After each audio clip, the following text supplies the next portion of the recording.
आज गिरवी गावात आपल्या हक्काचा पेट्रोल पंप सुरू झालेला आहे। शेतकऱ्यांची पहिली गैरसोय दूर झालेली आहे, कारण शेतकऱ्यांना ट्रॅक्टर घेऊन किंवा पॉवर टिलर घेऊन खूप लांब जावं लागायचं। आज आपल्या अमाई कुटुंबी आणि विजय जाधव, विनोद जाधव या बंधूंनी चांगली प्रेरणा गावाला दिलेली आहे आणि या गावच्या तरुणांना सुद्धा एक रोजगार चांगला दिलेला आहे। धन्यवाद।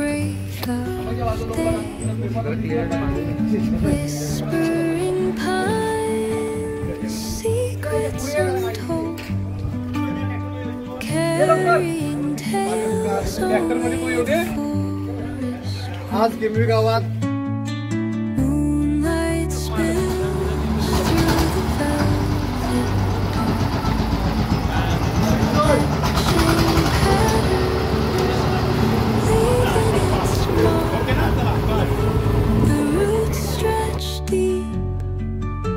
The